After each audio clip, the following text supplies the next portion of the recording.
Previously on Ex-Wives Undercover. I was single, not looking. I met him at the pool. We were all hanging out one weekend. He introduced himself as Sam Blair from Alabama. We know his name is John, but he was going by Sam in front of all of you, the people at the apartment. Was his friends calling him Sam? Did they know him as Sam? Oh my goodness. And then he told me that he had a trust fund for his family, that he kept waiting for, that he was waiting for his trust fund to come in, and that once his trust fund came in, that he was gonna, never have to work again. It was like he was like a sniper. I mean, it was like so subtle. He literally just like handed me a ring. And when I saw it, I went, that was not the ring that I picked out. I think he could just sense that they all knew he was full of shit. And she's got everybody in her ear saying, you've got to make this stop. You've got to you're the one that can't let this go forward. Welcome to Ex-Wives Undercover. Liars, cheaters, and love cons. I'm Amber. And I'm Athena. First we told our story, and now we're sharing all of your craziest and most heart-wrenching stories of love gone wrong. Sometimes we laugh. And sometimes we cry. But more importantly, we stand together. All right, girl. You ready to do this? Let's do it. The views, information, or opinions expressed on our show by our guests are solely the views of those individuals involved, and by no means represent absolute facts. Opinions expressed by the host and guests may change at any time. Our podcast and YouTube show may at times cover sensitive topics, including but not limited to suicide, abuse, violence. Listener and viewer discretion is advised. Season 5, Episode 2 of Stacey's story, John Bragg, the all-around con man. In September of 2008, Hurricane Gustav plowed through the Caribbean before it landed on the coast of Louisiana. And while the local residents were fleeing for safety, Stacey had her own hurricane she was dealing with, Hurricane Sam. And much like a real storm, he left a path of destruction everywhere he went. My mom and I go to Birmingham for every hurricane. It's just where we go. It's just, we have a hotel we stay at. They take pets. It's just what we do. And so I had booked a room in Birmingham. He didn't want to go to Birmingham, Alabama, because that's where he had been. And that's where I think he had stolen the identity of that guy. So I think he probably went white when I told him, his all the color drained out of his face when I was like, well, we're going to go to Birmingham. Sam Blair. Yeah, that's where Sam Blair lived.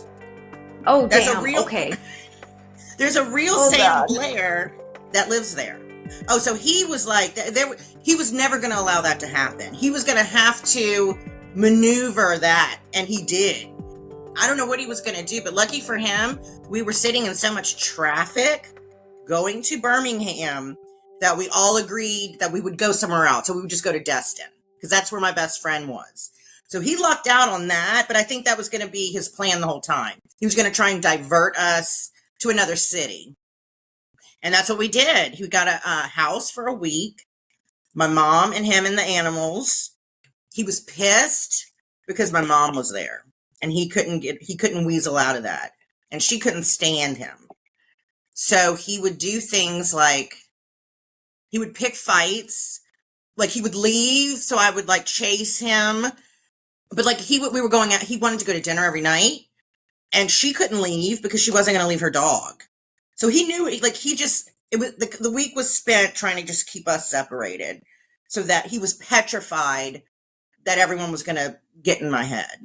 With my mom being with him for a week, I think that's when she was sounding alarms. And I think that's when it really picked up that she needed to get me out of this, because he was just creeping her out.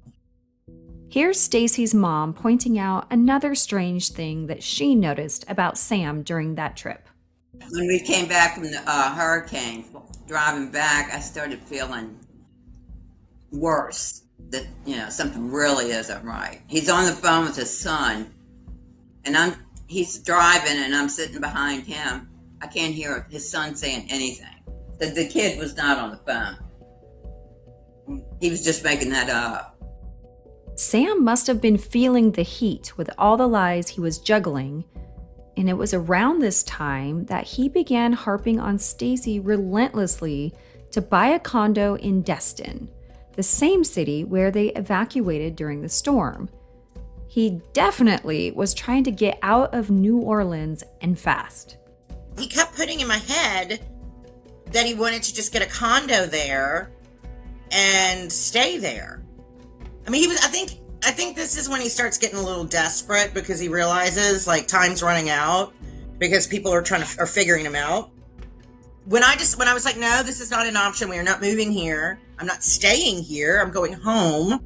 That's when he started wanting to move across the lake, which when I say across the lake, I mean at least 30 minutes to an hour outside of New Orleans, like suburbs. Every weekend, he would want to go look at houses. So we did. But he couldn't, and then he would tell the real estate agents that, oh yeah, I got a trust fund coming in. So it would be a cash offer. I mean, everything was just like, it was gonna be so easy. We ended up finding a house that we liked, but I was not gonna buy a house. I was not gonna move. I was just kind of doing it to, I guess, to shut him up. I mean, and maybe in my head, I thought maybe one day, but he ended up filling out paperwork and putting my name on it and my social. I mean, literally had almost wrote me into buying a house. I was still talking to my friends every day. Like, we were all still. So I think when I started saying this stuff about the house, they were scared to death that he was going to have me on the hook for buying. Like, something was going to happen where I would be having to buy this house. Like, and that's when things just started like snowballing. Well, yeah, and they saw how he got you into a car and said he was going to pay the note, and you are. So they're probably shitting themselves like, oh my God, please, please no. Well, how did he get your social security number? Did you give it to him? No, he went in my purse. I used to carry my social security card in my purse. Mm-hmm. Oh no. He had the real estate people had photocopies of my driver's license.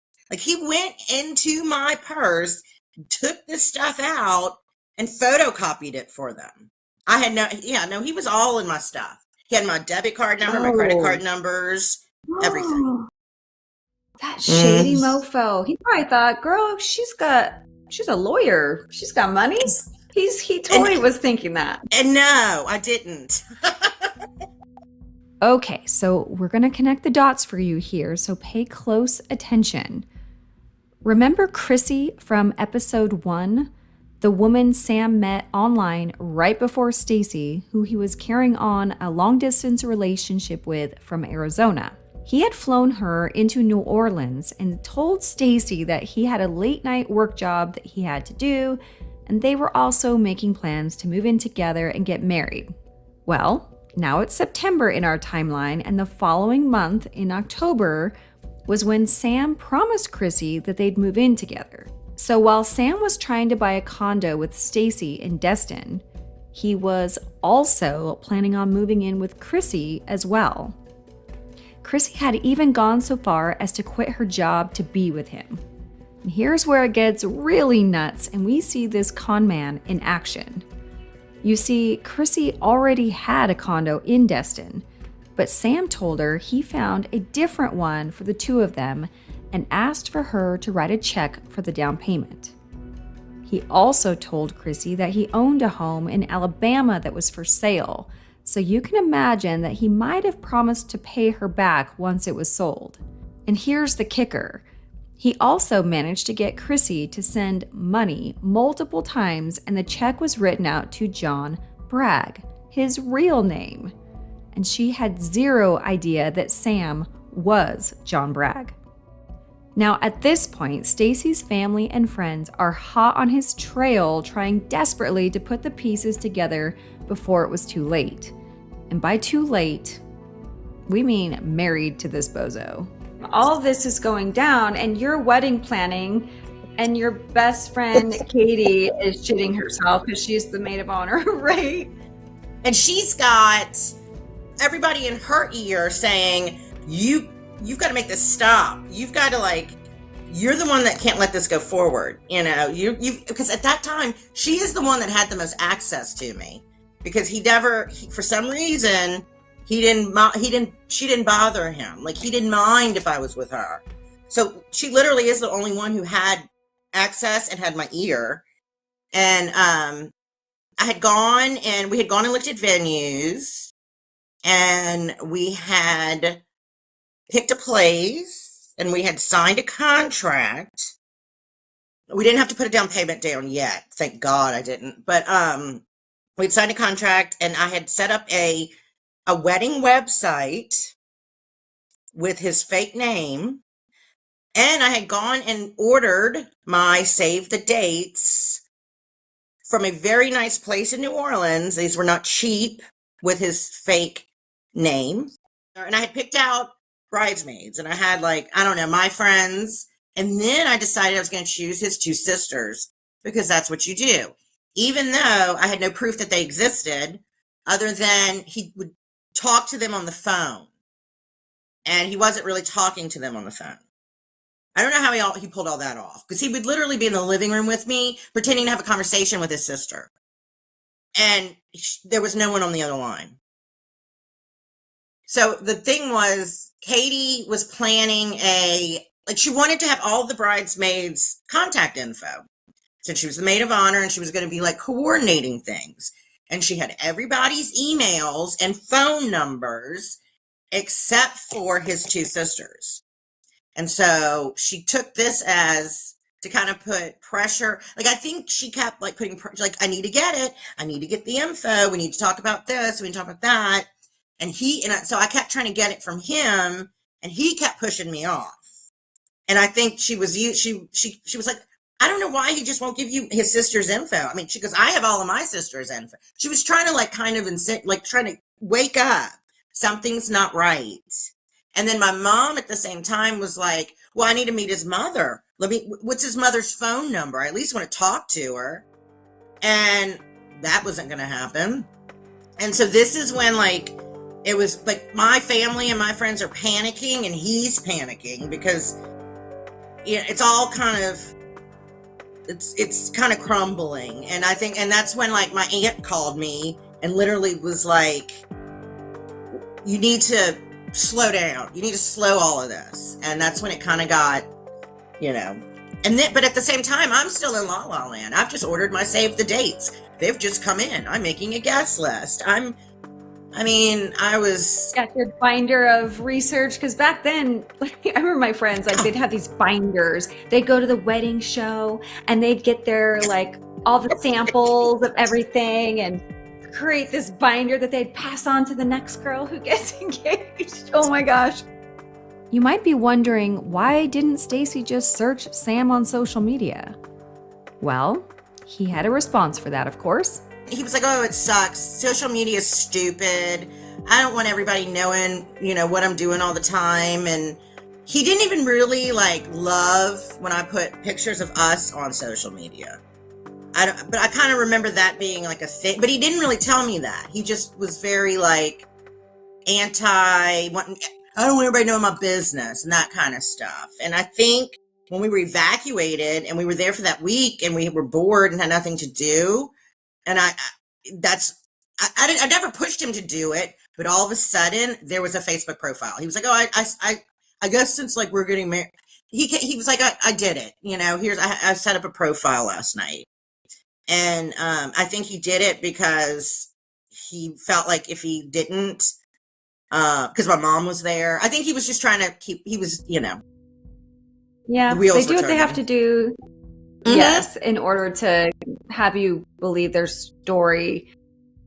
Behind the scenes, Stacey's friends and family had turned into legit FBI agents, and they weren't going to let her get taken by this con artist scam of a man.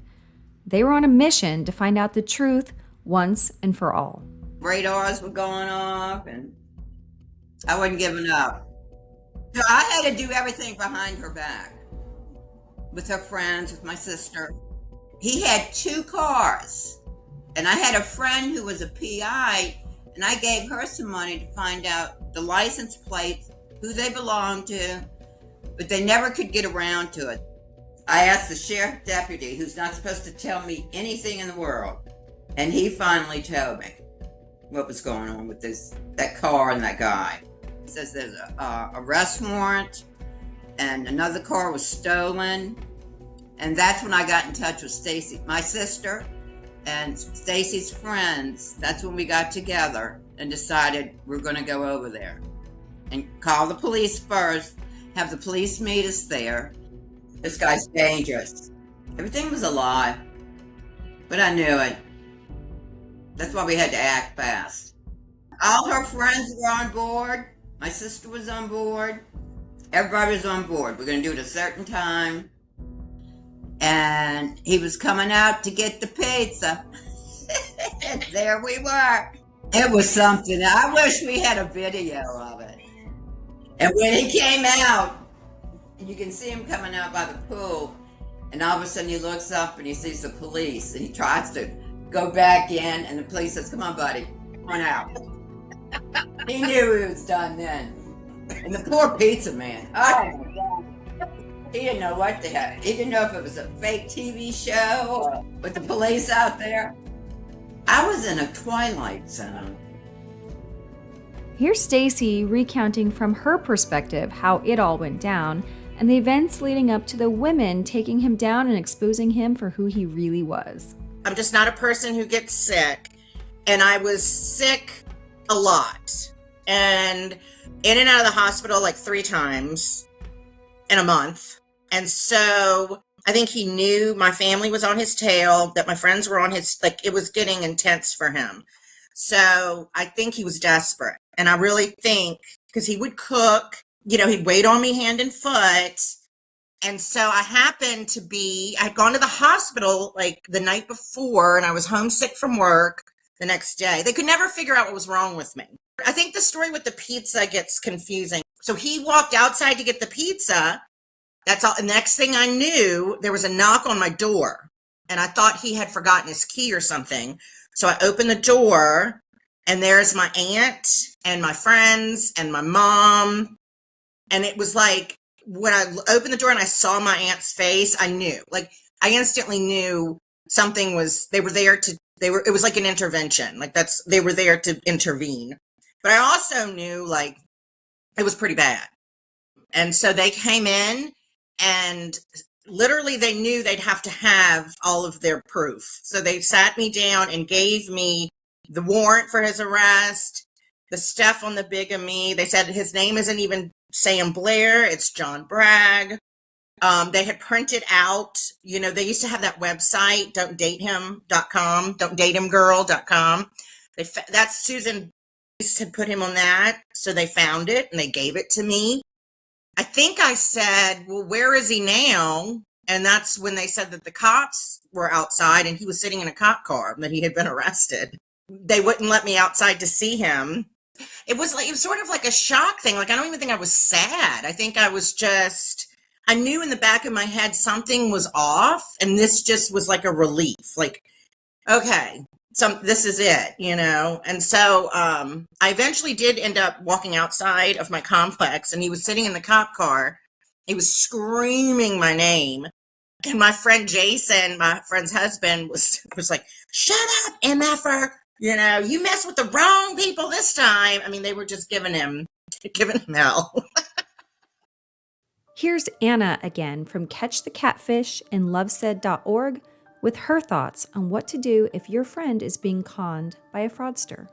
It's that understanding that every single human is unique, and because of the way that they're made, their genetics, all of us have different qualities inside us as human beings, and that's genetics. We get that from our DNA.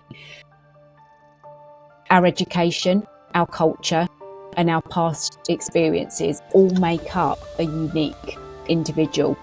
And whatever that set of circumstances and qualities are will determine how we act within a fraud and how we will react afterwards.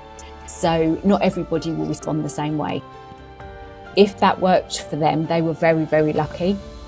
We know that and I suppose we could say that that's a red flag again, isn't it? Is that they will try and isolate you, whether it's a domestic violence relationship, whether it's a narcissistic relationship, whether it's a fraudster, whether it's an overseas fraudster. They all try and isolate you because they know if someone standing on the outside gets in your ear,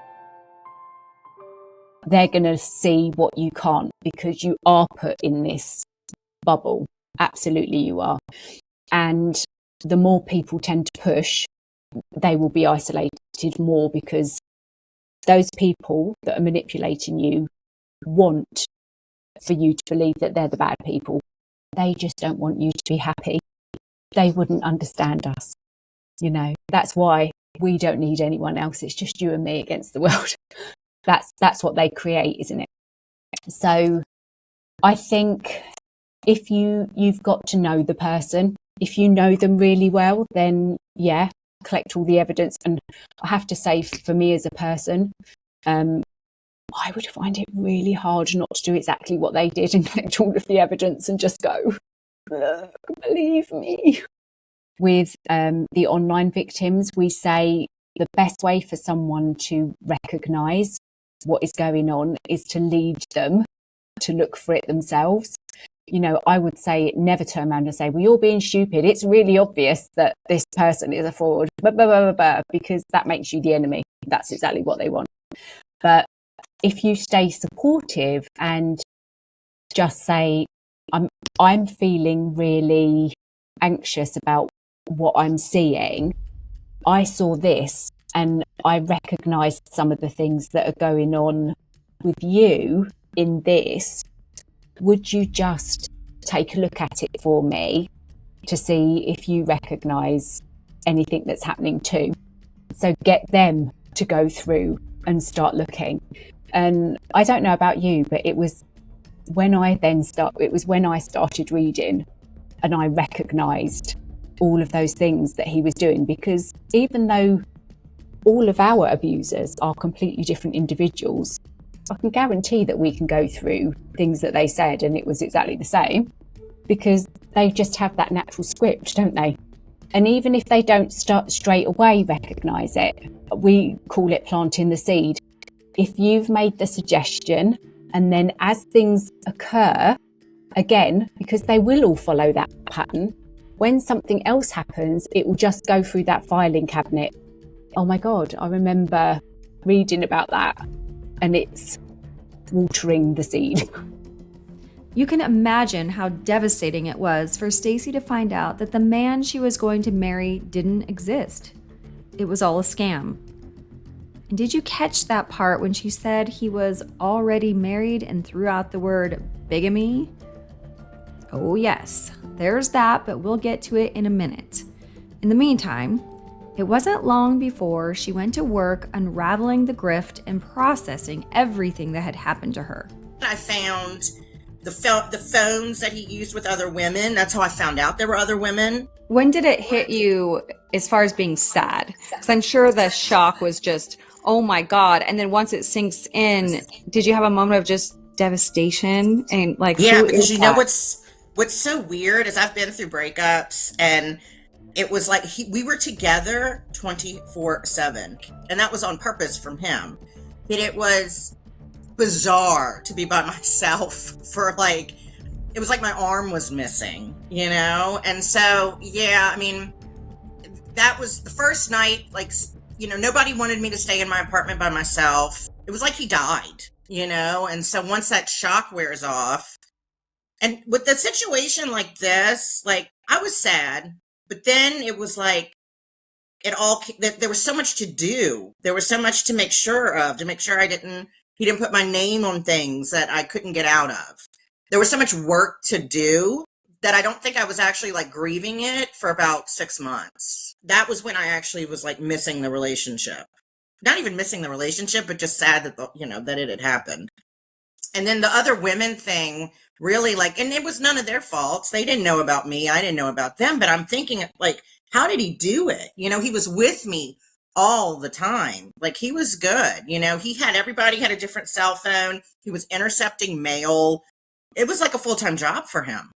I always say, imagine if these guys put all this effort into just about anything else. Right. They could actually like go straight and probably be successful at something.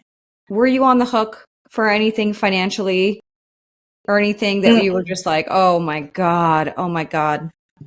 Not really, because anything he put my name on, the people that he was dealing with knew he was full of shit. I apparently was the only one who didn't catch it. Everyone else kind of knew he was, he'd put my name on the lease for a house, but they knew that they were never going to get the down payment from him.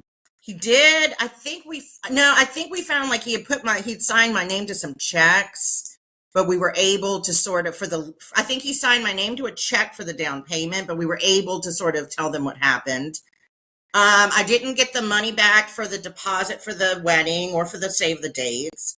So probably like a couple thousand maybe, but not as bad as I didn't have any savings for him to take. I really didn't. So I didn't really have anything more for him to take. It was just kind of what I put out thinking we were going to get married is what I was out, Right. And so did you also, even though he was in jail, did you have to change your credit cards, debit cards, all of that, or put a freeze on it or whatever, just in case? I had to change my phone number. Yeah, all of that. Because he was trying to call me, and luckily I did have people around me who wouldn't let that happen, who wouldn't let me talk to him, and I didn't really want to talk to him. Your friends, though, like they really went to bat for you. So you had written something about like one of your friends was following him to make sure he went to work. That's a dedication.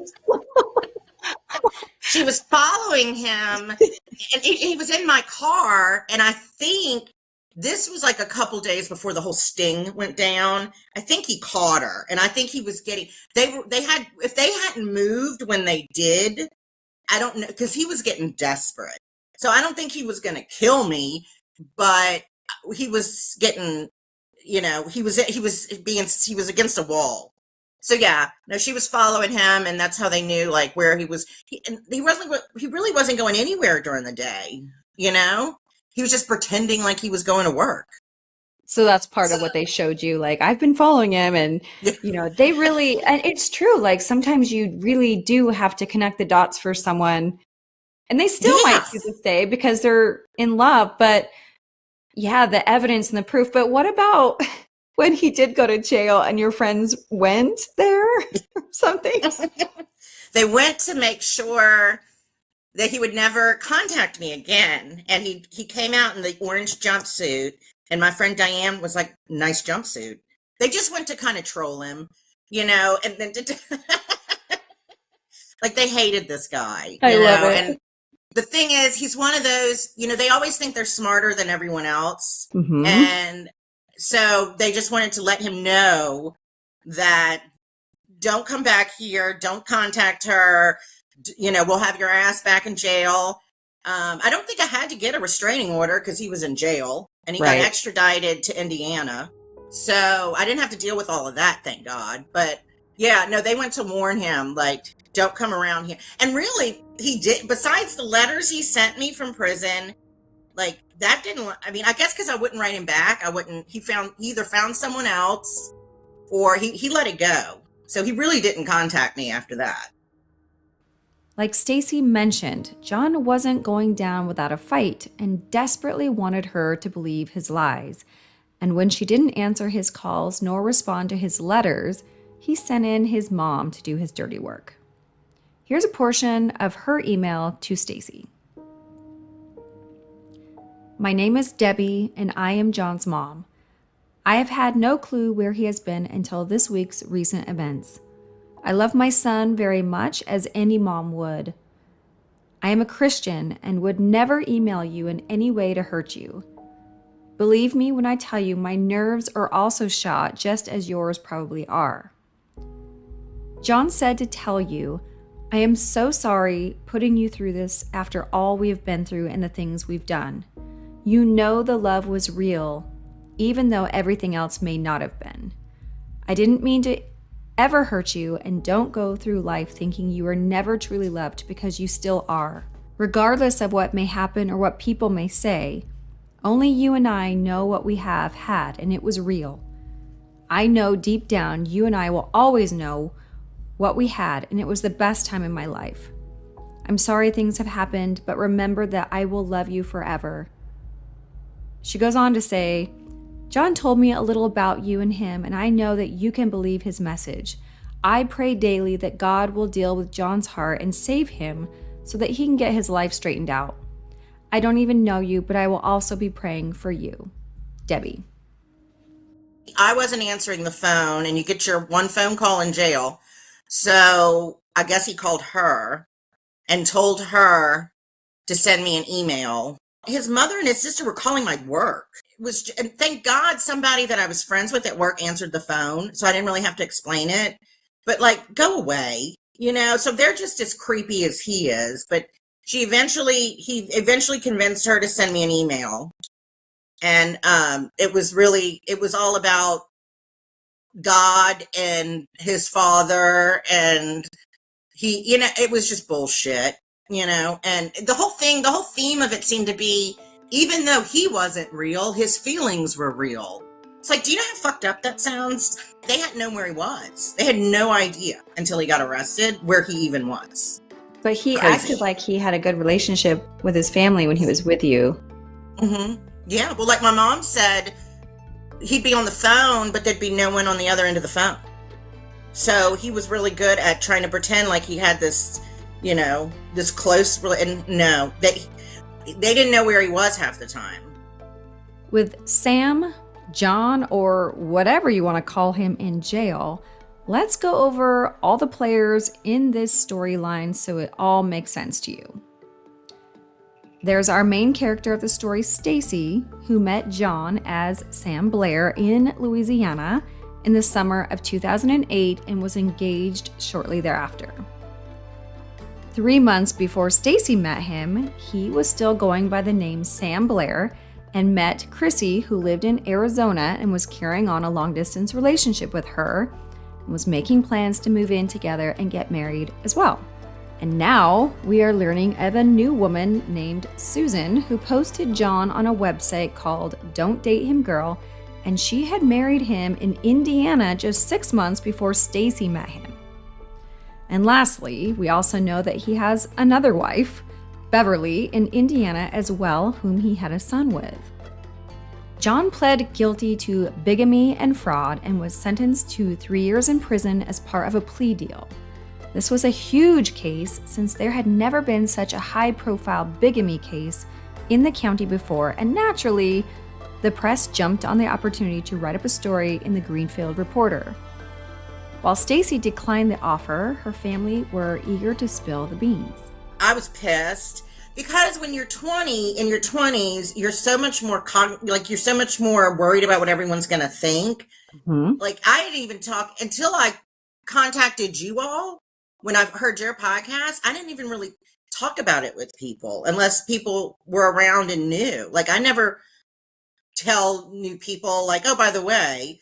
So I was just very and I was like, when people Google my name, he's going to come up. And now I don't care, Now I hope when they Google my name, it comes up because, there's so many of us.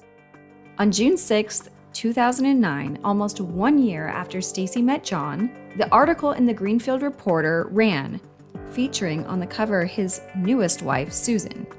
It reads, "At first blush, John Bragg seems to have stepped from the pages of a Harlequin romance novel.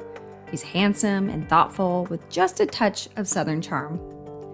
Add to that Bragg's old-fashioned sense of chivalry and self-proclaimed fortune, and he sounds like every woman's dream.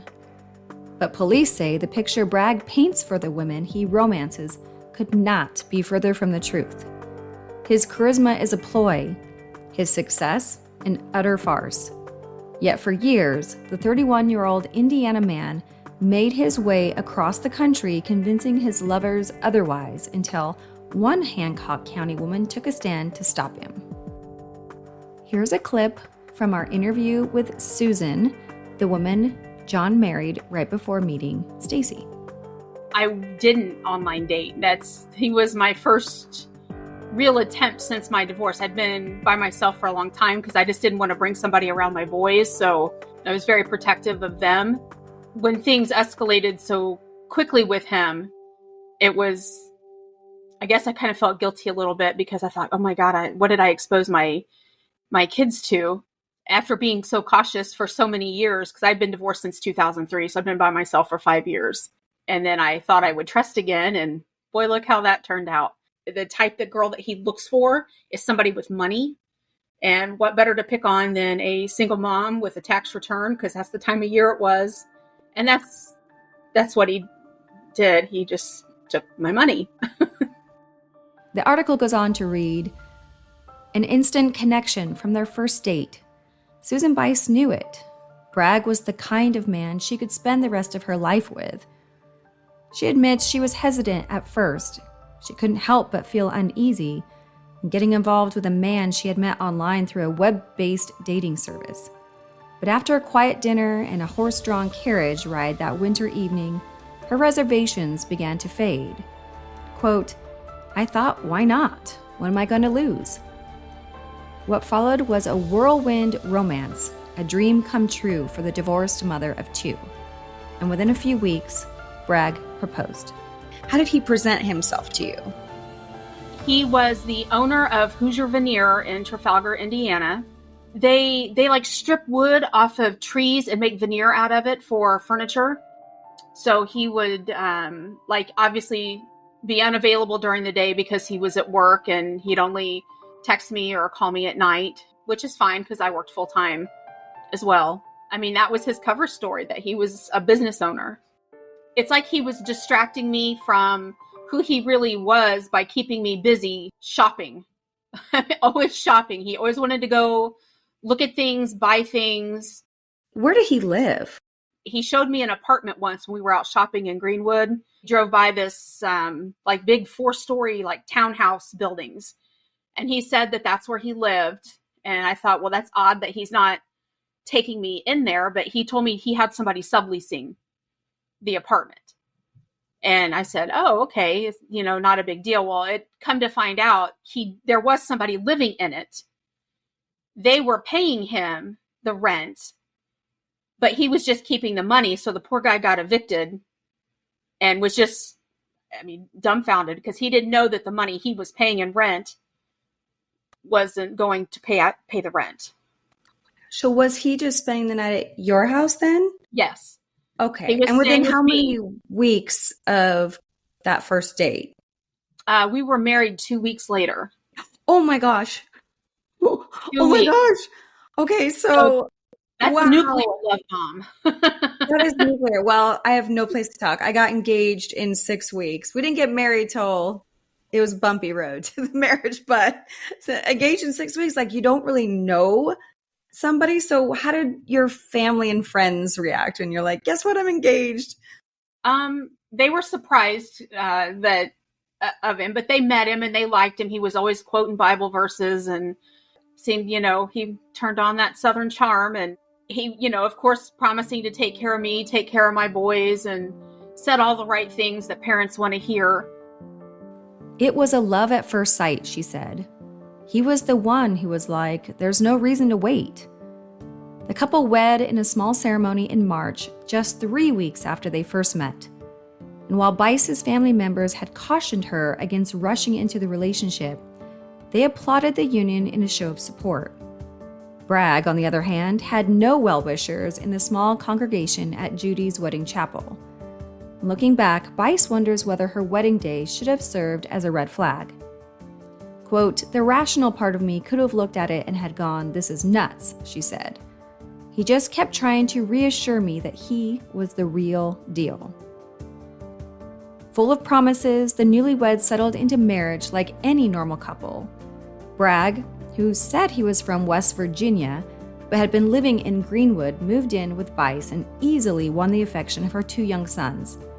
And for the first few weeks, he excelled in the role of perfect husband, cleaning without being asked, leaving romantic notes on the kitchen table. But it wasn't long before Bice began to have doubts. Her seemingly dutiful husband received phone calls at all hours of the night, supposedly from his work, and he often left her alone for the night saying he was needed at the office. And within a few weeks, Bice's credit card statement came in the mail with an unwelcome surprise. She was alarmed to find it maxed out, full of charges she never made. Still, Bragg kept Bice too busy for her concerns to take a hold. He would take my credit cards out of my purse at night and go get gas and fill up his car and put minutes on his cell phone. Of course, I didn't find all this out until after he was gone, because the billing cycle came through and the card had been paid off. I didn't carry any debt, and I had all these charges, and I had to ask him, I'm like, where did all this come from? Because I thought my card had been compromised. And he told me that he had left his company credit card in the office and that he kept all the receipts and that he would pay me back. So I thought, oh, okay. I mean, I never thought he was lying to me. He had a story, but I thought that was going to be the end of it. He promised her a new house and took her on frequent shopping trips to order new furniture. A belated honeymoon to Bora Bora Island, Bragg told her, was also in the works. And to top it off, Bragg presented his wife with a brand new Hummer and what he said was a $23,000 diamond ring. He also insisted she quit her job, promising he would take care of her. Quote, "I never had any reason to doubt his money," said Bice, adding that Bragg never had less than $1,000 cash with him at all times. He encouraged me to quit my job, which I did. Oh no. And stay home and take care of my boys and take care of my grandfather, who had just been brought on. I worked for a hospice company, and he was brought on service with our hospice company because it was end of life care for him. And that allowed me to stay home, take care of my kids so my mom could be with her dad until he passed. I should have known that he was very uncomfortable at my grandfather's funeral. I know now it's because I have 2 cousins that are IMPD officers and they were there. So I think that's what made him uncomfortable, is knowing that there were law enforcement that close to him. Of course, at the time, I didn't have a clue that anything sinister was going on yet. The house thing happened quick. He thought we needed to move to a bigger place. I had a house, and I said, well, I don't know why he was uncomfortable being here. It's a nice neighborhood. But he always spent a lot of time walking around looking at houses, whether it's building one, new construction. And then he settled on one that was pre-existing here in town. It was massive. It had game rooms, basements. The kids were astounded with their rooms because obviously it was much bigger than the house that we lived in. And I mean, I was there. I watched him sign the purchase agreement and went home and was told to start packing my house. And I was like, oh, okay. I kind of knew the process of buying a house, and I got told when the inspection was and when the closing date was. And when it got up to inspection day, he texted me and said he couldn't get off work, so he couldn't meet the inspector at the house. So they were going to reschedule it. And I said, oh, okay, things happen. And then it got moved again. And then closing got moved. And I was like, okay, something's starting to stink, because they don't just get moved. You just feel safe around him, that you're just never going to have any worries again. But when hints that Bragg might not be what he seemed continued to surface, Bice began to do her homework on the man she had so hastily married. Quote, "He covered well," she said. "He had a story for everything." And after the date to close the deal on the couple's new home moved several times without a reasonable explanation, Bice contacted the real estate agent she believed was handling the transaction. Something just didn't seem right, and yet she hesitated before making the call. Quote, "I said I'm going to take the chance of ruining the best thing I ever had here," she said. That phone call and the ones that followed it provided the first concrete pieces of evidence that something was amiss. Next time on Ex-Wives Undercover. So I called him at work and said, "I don't know if you remember me, but we toured your house and we signed an agreement to buy the house." And he said, "Yes, I remember you."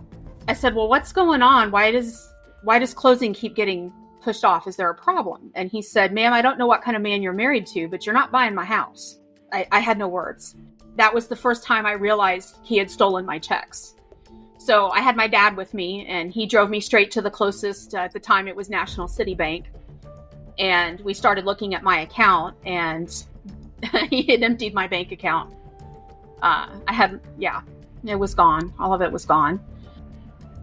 I told him everything that I knew, and that was it. He was gone. He never came back. Can't get enough of Ex-Wives Undercover? If so, make sure to subscribe to our show so that you don't miss any of our exclusive subscriber-only podcast episodes. You can also follow us on Instagram and TikTok, as well as join our true crime community on our private Facebook page. And for those who rather watch the episodes, be sure to subscribe to our YouTube channel. For more information, simply click the link found in each episode's show notes.